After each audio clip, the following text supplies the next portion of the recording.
Hey, you guys. I'm here with the video that I have realized that I've had in my playlist or somewhere. But this is a video, about Diddy and this girl who wore the black dress at his party. So I was wondering, is she coming to court? Hmm, I'm not sure. But you guys, don't forget to comment, like, and subscribe if you don't already. And then let's get into this video here.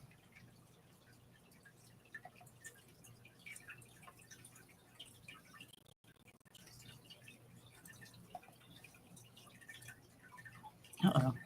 Here we go. A new civil lawsuit claims Sean Diddy Combs repeatedly passed off dancer and adult film actress Adria English to be sexually assaulted by partygoers during events at his New York and Miami houses between 2006 and 2009. I put him to sleep. Hey, what's up? It's your girl, Adria Cherie English. And I was at those white parties. I was the one that had on the black dress. Being groomed, being recorded, sold without my permission. I just want to let Diddy, his lawyer Mark, and his fake ass mama, who's really his auntie now, and I'm coming for all three of you guys in Jesus' name. Yeah, she cannot make this shit up. So anyway, look, is she Jane, one of the Jane Does, or what? Well, guess we'll find out later. But let's listen to this. I can't make this shit up.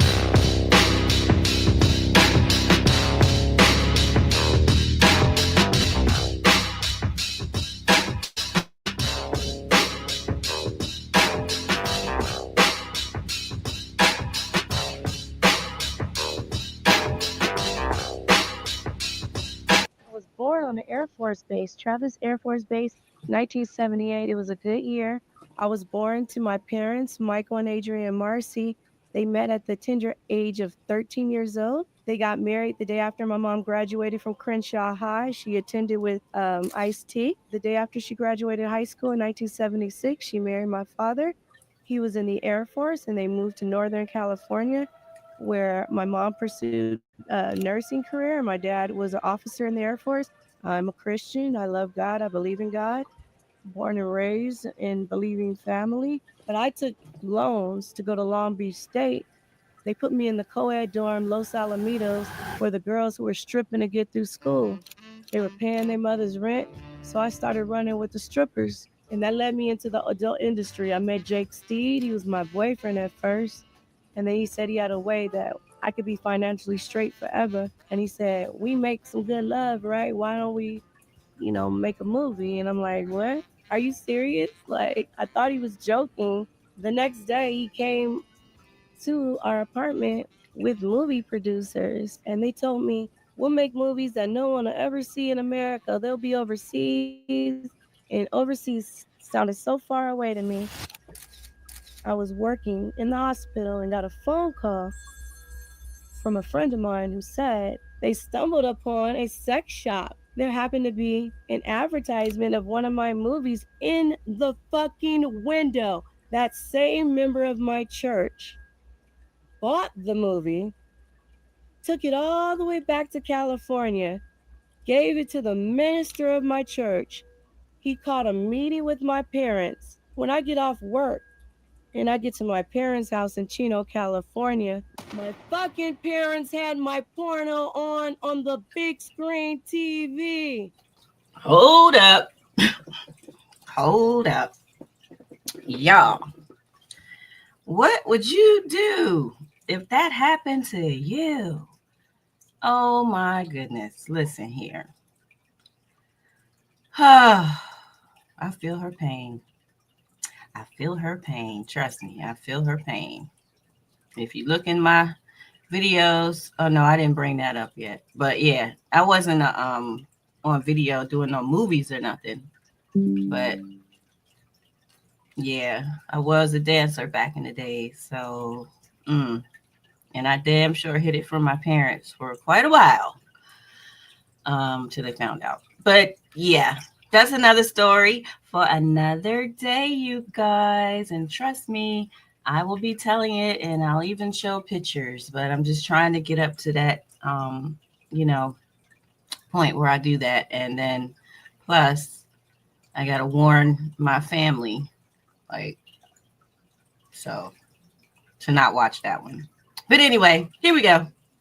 My daddy saw me sucking a dick. Mm. My mama saw me taking it in the ass. Oh no. Once my family found out that I had done adult films, I had actually since broken up with Jake Steed, and I was now dating Anthony Gallo. Anthony ended up getting an opportunity to model for Ford Models in New York. He was asked to go to New York full time so he can be available for the go season of casting. And he asked me to go with him. And during this time is when my family had just found out about my porn, and I couldn't look my family in the face, and they were talking about me, and the church was talking about me, and I felt the pressure. And me and Anthony got on a plane and I went to New York. But what happened was we met somebody on Craigslist who we thought were renting out their apartment. We moved all our stuff in, we gave them all of our money. Well, when we came back, every single thing in our apartment was gone. Even the pillowcases on the pillows weren't there. We're either gonna go back to Cali looking stupid, or we gonna, make it happen. And we decided for me to become a stripper. So we walked around all of Manhattan, going into all the clubs. I mean, we got a tip to check out Larry Flint's Hustler Club. They put on actually Rihanna Rude Boy. Come on, Rude Boy, boy. And this is when I was a Rihanna fan. Now we're going to talk about Rihanna later on in the story because Anthony ends up cheating on me with her, and I can't make that shit up. And they told me, "You're hired and I can start tomorrow." And we celebrated. We were so happy. Oh my gosh. I started the next day and I literally on the first night made $5,300. They gave me the name Sasha. In the future, when I ended up working for Puffy at his private white parties, I was also announced as Sasha. Beyonce didn't start going by Sasha until 2008 or 2009 when she started dating Jay-Z. So why would somebody with the exotic name Beyonce have to change her name into a common Russian name as Sasha and then have a stripper persona when you were already famous as Destiny Child? You never had to be a stripper. That persona was me. And after she did that, that's when I sent my homegirl in on her daddy, and her daddy made a baby with her. And then Beyonce's parents got a divorce. Her daddy was flying us back and forth from LA to New York, ex trafficking us. I told him that she was going to try to get pregnant, and he said, "I'm Matthew Knowles. I can't get AIDS or get a girl pregnant." One story is when Anthony booked the Rockaware campaign. We were chilling. Well, damn. She just opened a bag of worms, didn't she? I don't remember all this, but here we go. I mean, this woman right here is believable, and I want to know if she's gonna be in the trial because she's got some shit to say, y'all. Chilling in his little lounge, and we were on this side of the bar. Jay-Z was on that side of the bar. Anthony went to he had to use the bathroom. He goes, "Hey, you need to use the restroom. If I come back from the restroom and you over there talking to Jay-Z, it's over between us." I said, I would never disrespect you like that. How come when he came back from the bathroom was Jay-Z over here standing next to me on my side of the bar? He had came to me. Yeah, he's trying to get with me. He killed Aaliyah, and then when he couldn't get with me, that's when he got with Beyonce because she was too naive. Okay, so one day, I get the opportunity to go with Anthony to one of his casting calls. He said that he was going to the Sean John audition. I was like, hell yeah, I'm down to go with you. We're in Bad Boy Studio waiting for Anthony to get called, and so now it's Anthony's turn or whatnot. And so I wait in the lobby, and he goes into the room. All of a sudden, I hear, "Man, fuck that." I'm like, "What?" And he said, "Man, he just literally turned. We like stepped like 1 or 2 feet off the elevator." He said, "Man, that nigga tried to ask me to suck his dick." And I said, "Who asked you to suck his dick?" He said, "Man, Puffy asked me to suck his dick." When he said no, pretty much I thought that opportunity was, it's a wrap. I'm going on about my life. Shortly after meeting Tamiko Thomas, long story short, she asked me and she said that Diddy wanted to have a meeting with all of us. With Diddy, Anthony Gallo, her, me, and a few other people. And it was basically asked that if I would agree to work at his white parties. I'm not even gonna lie, I was low key like a groupie to all these people. Mary J. Blige, Busta Rhymes. I grew up listening to all these people. So to get an opportunity to be in the same room with them not only was amazing in itself, but I could actually get paid. And then I had a girl group. I rap, I sing, and I had told Puffy this, and he, promised me he would help put my group out, and he was gonna sign me. Cool Kid had held a meeting at Empire State Building with me, Cool Kid, 50 Cent. I brought one of my homegirls and one security guard, and he wanted me to start Shea 45 radio station with him. And I literally told 50 no because I was a dancer and I was working for Diddy. But now me and 50 are in talks and we got some business coming. So I rectified that situation. Y'all, y'all can't tell me that she's not making this up because she's not. This is like the way she's telling this story. She's more credible than a couple of them witnesses on there. I mean, she's in full detail with this, full detail with this. Whew, Lord have mercy.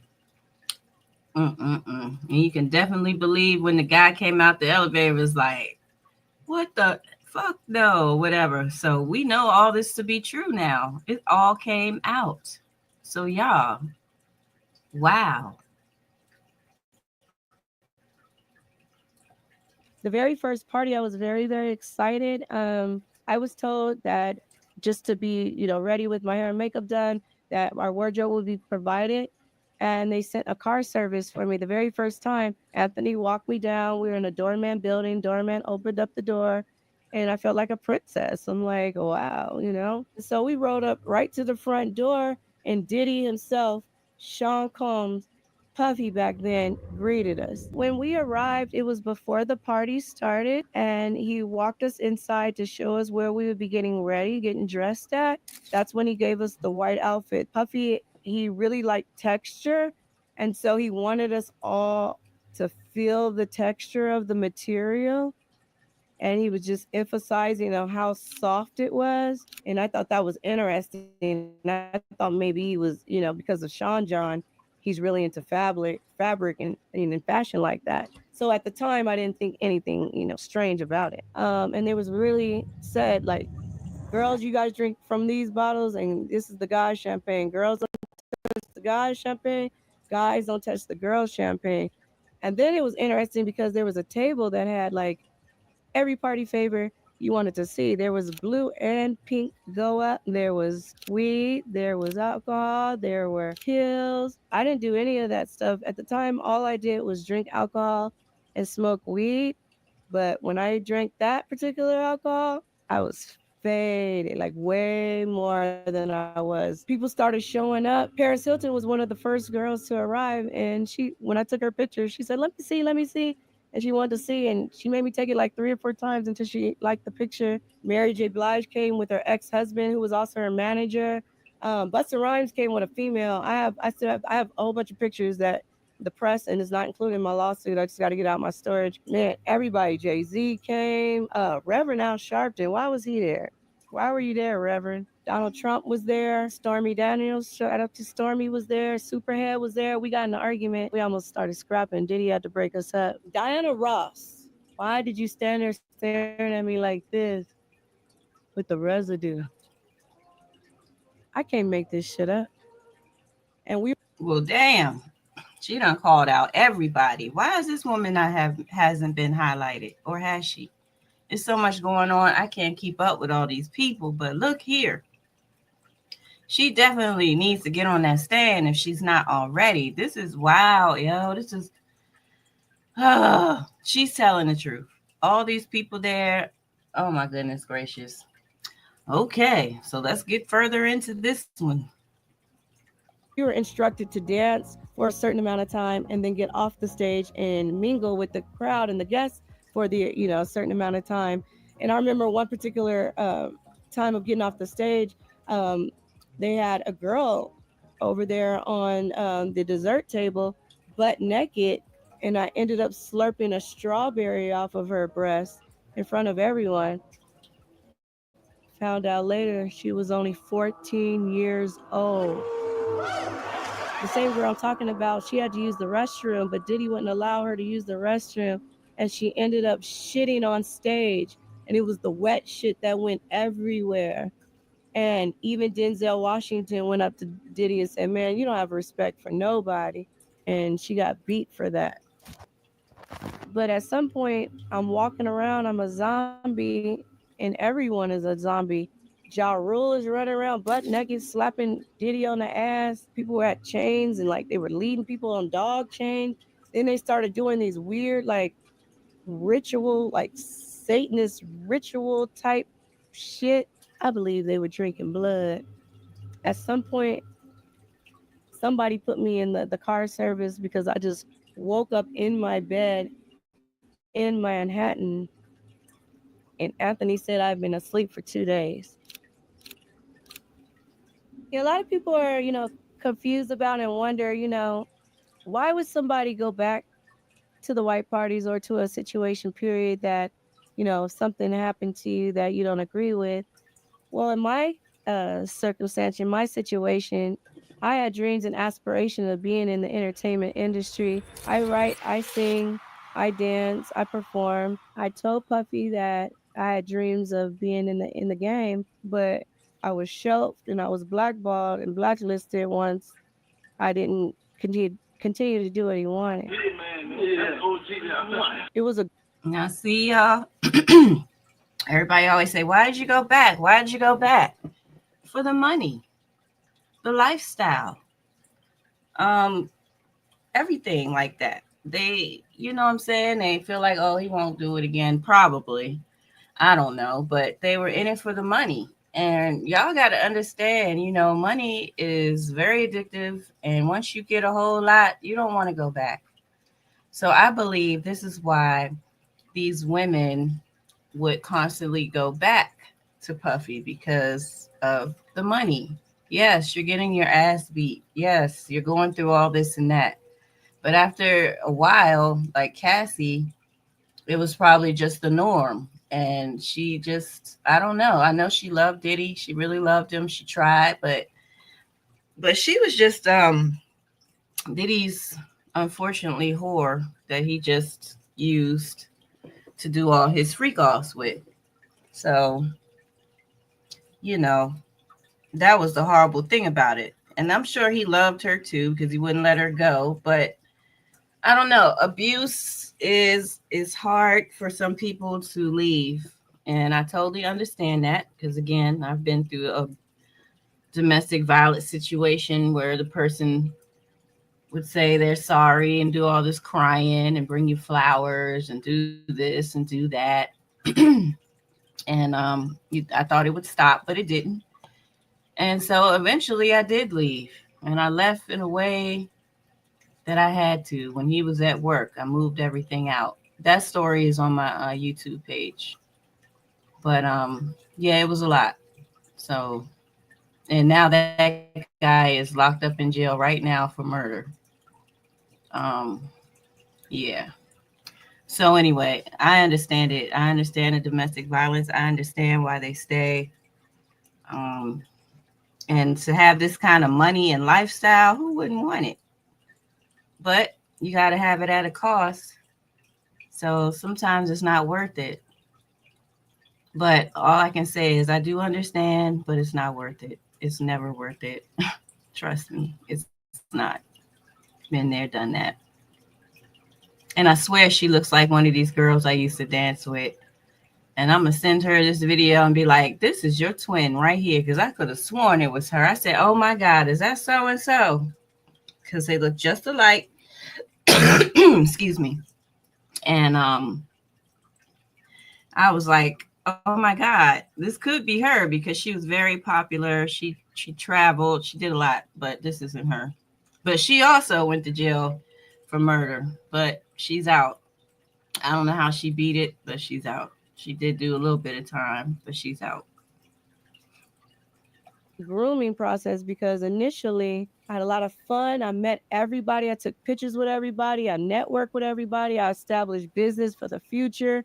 I gained lifetime connects that I'm still friends with to this day. I eventually ended up doing 8 parties over 5 years, 2004 to the end of 2009, going in 2010. And so initially it was all good until it wasn't.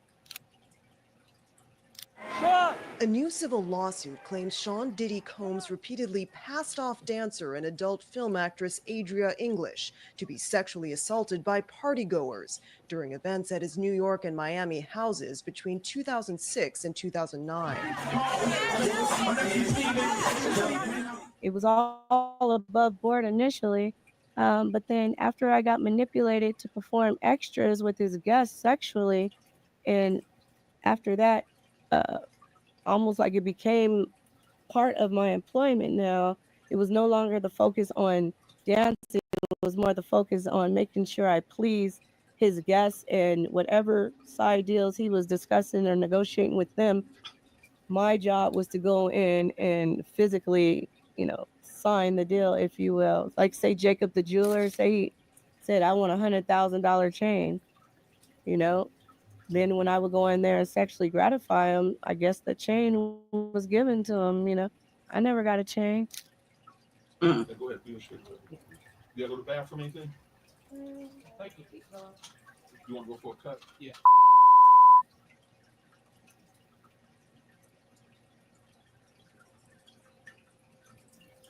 I had to tell everybody to cut the cameras.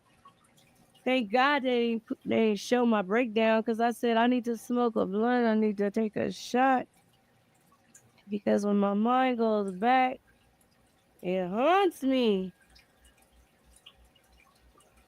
I was a willing participant.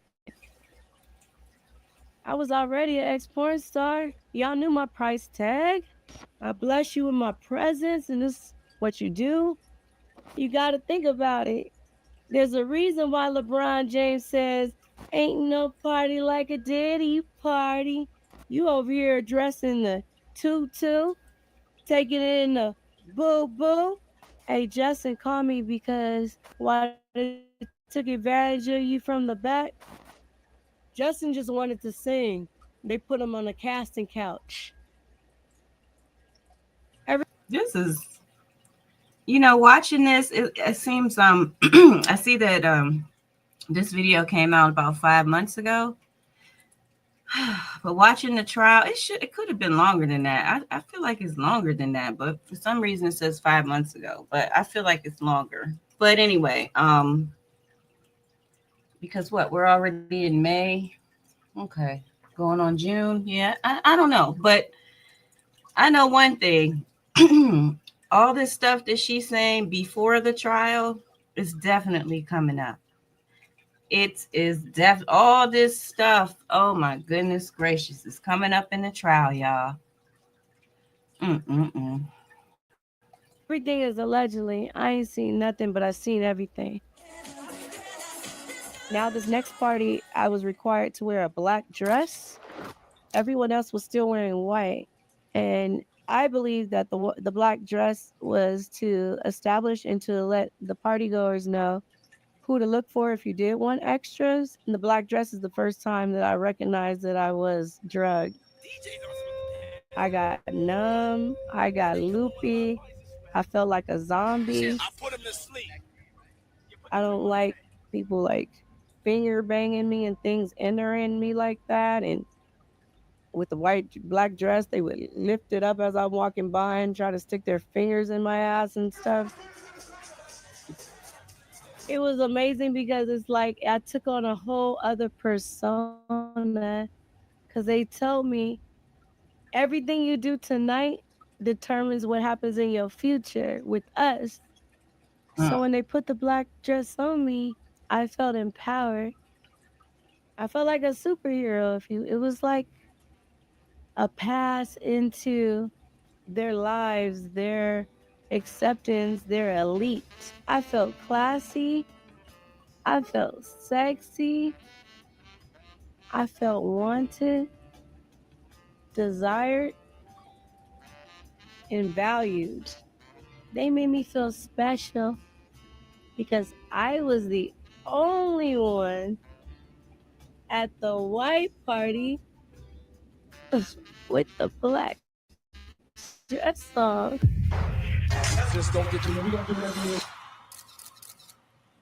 I had a girl group, and when I started speaking against what was happening to me and not agreeing to do it anymore because I wasn't getting paid in Miami, when I told him that I was not happy about that, like I'm not going in there with another dude till you give me money from the last one. When the promises weren't met and I had something to say about it, the physical violence happened to me and I got jumped coming home from my club in New York. Got into my cab and told him to take me to Harlem because I had left Anthony's ass because he had cheated on me with Rihanna. And so I left his ass and I got me another spot in Harlem. And I was coming home from work. When I got to my apartment, they were following me in a car service. And when I got out, they jumped out and they said, "Bad boy, bitch." And then the one bitch socked me, another bitch, and they were trying to take my cell phone and my money. And I was hunched over like this. And then when I went like this, I ended up hitting one of the girls in her mouth and her or busted her lip. And I guess that scared her. And then they like ran back to their car and they never got my cell phone or my money. And then the motherfucking police station was right the fuck there, like 1 block away, and nobody helped me. And I just helped myself and I got a flight the fuck up out of there 2 days later. Cassie used to hang out at our apartment in New York because Anthony and her with the same agency. Me and Cassie, we had a casual relationship. I would say she was more closer to Anthony because they both were at the same agency, but she would come over to the apartment. And she was just an aspiring model back then. She was a very beautiful woman. She always has been. And we all just talked about like how we wanted to model, how we wanted to, be singers. We wanted, like Cassie wanted to sing, I wanted to sing. And it was just so interesting of us talking about how we wanted to. And then we all individually got an opportunity that did not work out. I just want to let Diddy, his lawyer Mark, and his fake ass mama, who's really his auntie now, that I'm coming for all three of you guys in Jesus' name. He was arrested in September and charged with sex trafficking, racketeering, and conspiracy. Yeah, so working for Diddy and coming to New York, period, ended up being detrimental as opposed to helping me because I left California to escape the shame, only to go to New York and to fall into the same similar trap by being groomed, by being expected to do things, by being recorded, sold without my permission, negotiated, forced with intimidation, promises of a career. So all you little girls out there thinking about running around chasing the older guy, the guy in the hood with the shiny chain on. If he really love you, he gonna show you how to plant something. He gonna show you how to balance your checkbook. He gonna show you how to take $20 and feed your family for 4 or 5 days. Somebody that really love you, he gonna pay to keep your phone on. He gonna come through when everybody gone. He gonna look out for you when everybody look past you and around you and through you. I could lie and make up a whole bunch of fantasies and false celebrities and act like this was the best thing that ever happened to me. But in actuality, I'm the princess of principalities. Can't make this shit up.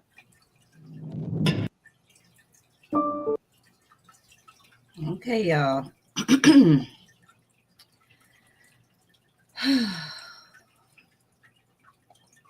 Sad story. It really is sad. It really is sad. Let me tell you, when you relive something tragic in your life, it does affect you. you know, it brings up horrible, horrible memories because, I can still tell stories that, will bring me back. And sometimes I'll just start crying. So anyway, um,